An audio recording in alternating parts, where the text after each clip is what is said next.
Soal nomor 1. Guru membentuk kelompok belajar dan memberikan tugas kepada tiap kelompok. Setiap anggota dari suatu kelompok memberikan tugas dan fungsi tertentu sehingga jika salah satu tidak menjalankan tugasnya, maka pekerjaan kelompok tersebut tidak dapat diselesaikan. Karakteristik dari strategi pembelajaran tersebut adalah A. Tugas kelompok, B. Diskusi kelompok kecil, C. Pengajaran langsung, D. Kooperatif.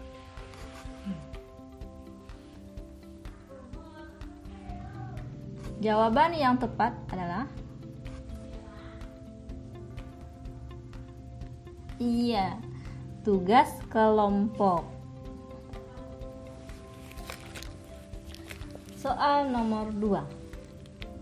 Proses mendengarkan yang dilakukan dengan sungguh-sungguh disebut? Ayo. A. Mendengarkan ekstensif, B. Mendengarkan intensif, C. Mendengarkan estetika, D. Mendengarkan sekunder. Jawabannya yang tepat adalah C. Mendengarkan intensif. Di sini mendengarkan intensif adalah kegiatan mendengarkan yang harus dilakukan dengan sungguh-sungguh dan konsentrasi yang tinggi untuk menangkap makna yang dikehendaki. Di sini ada soal nomor 3. Konsep menyodorkan berbagai situasi kepada siswa dan mendorong siswa untuk menyelidiki, mencari jawabannya adalah konsep dan strategi.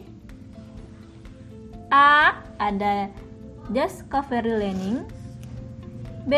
Inductive learning, C. Inquiry learning, D. Cooperative learning. Jawabannya yang tepat adalah inquiry learning.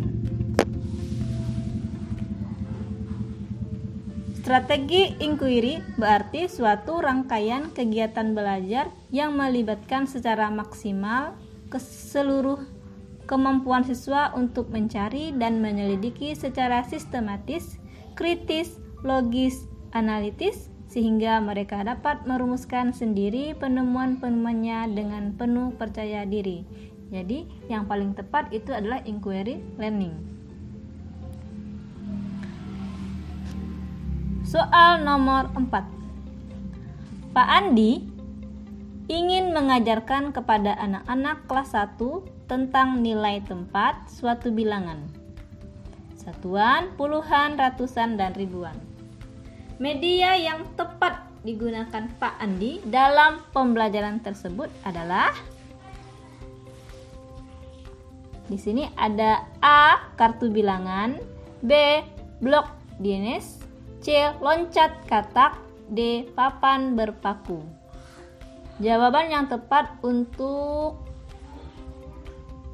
suatu bilangan, media yang tepat adalah yang digunakan itu adalah jawabannya adalah B. Blok DNS. Pembahasannya, alat peraga ini dikembangkan oleh Zoltan P. Dennis yang bertujuan untuk memahami konsep dasar bilangan dan nilai tempat untuk berbagai bilangan dasar.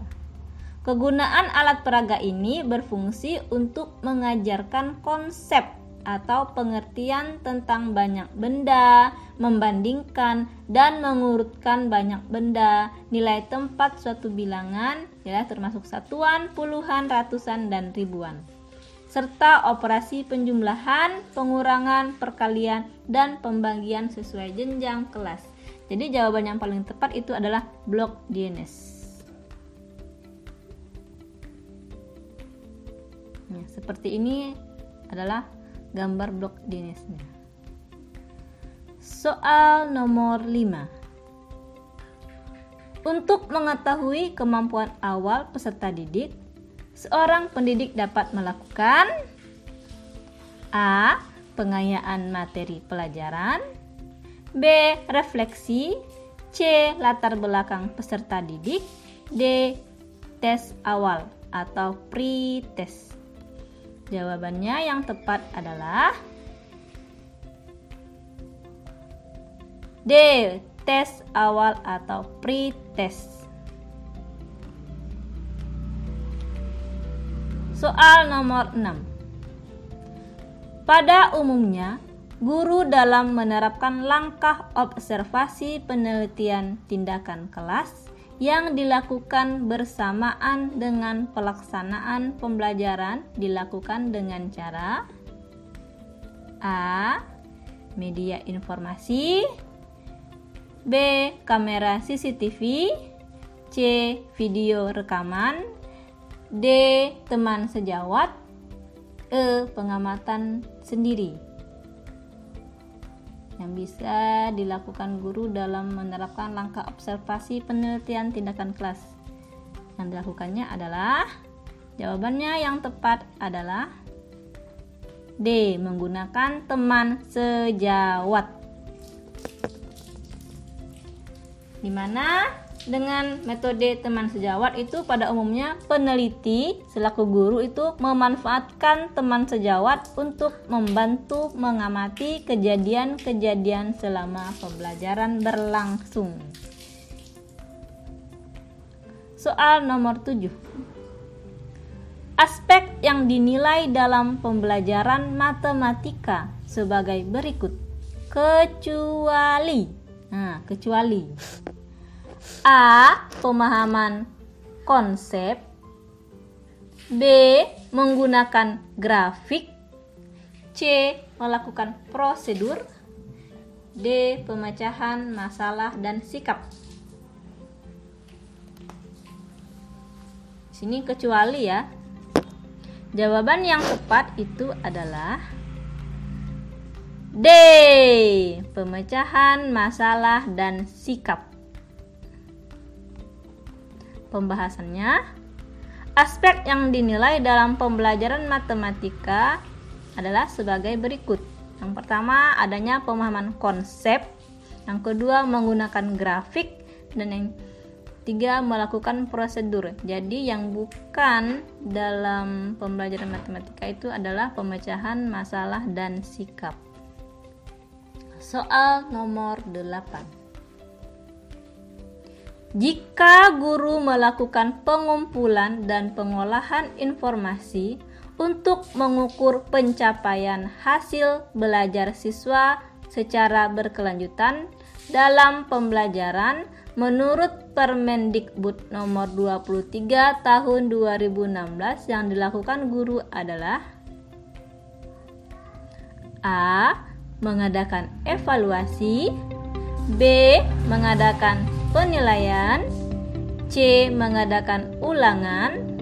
D. Mengadakan pengukuran. Dan E. Mengadakan remediasi. Jawabannya yang tepat untuk mengumpulkan dan pengolahan informasi untuk mengukur pencapaian hasil belajar itu adalah berdasarkan Permendikbud nomor 23 tahun 2016 yang dilakukan guru adalah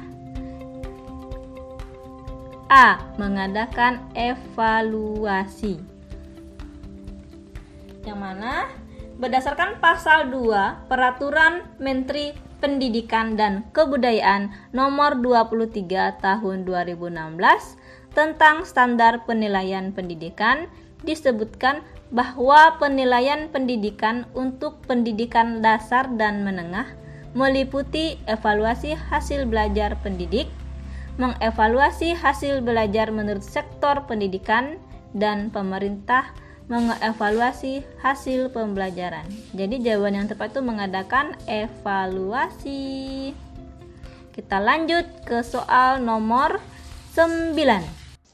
Pendidik dalam menyusun komponen RPP, maka perlu memperhatikan prinsip-prinsip penyusunan RPP, seperti komponen yang memuat penguatan, pengayaan, dan remedi. Hal tersebut dapat dilakukan melalui kegiatan A. Partisipasi peserta didik. B. Pengembangan budaya belajar peserta didik. C. Penilaian hasil belajar peserta didik. D. Pemberian umpan balik dan tindakan. E. Peningkatan hasil belajar peserta didik. Yang dapat dilakukan melalui kegiatan apa? Jawaban yang tepat adalah pemberian umpan balik dan tindak lanjut. Sekarang kita lanjut ke soal 10. Seorang guru ingin mengetahui kemampuan peserta didik dalam hal penguasaan kompetensi yang harus dikuasai. Maka, tes yang tepat digunakan oleh guru tersebut adalah A. Tes keterampilan. B. Tes pilihan ganda. C. Tes sikap. D. Tes kognitif. Dan E. Tes uraian. Jawaban yang tepat untuk mengetahui kemampuan peserta didik dalam hal penguasaan kompetensi, maka yang dilakukan adalah tes D. Tes kognitif. Yang mana aspek kognitif merupakan aspek yang berkaitan dengan nalar atau proses berpikir, yaitu kemampuan dan aktivitas otak untuk mengembangkan kemampuan intelektual dan fungsi berpikir seseorang. Jadi jawaban yang tepat itu adalah tes kognitif. Sekian dan terima kasih.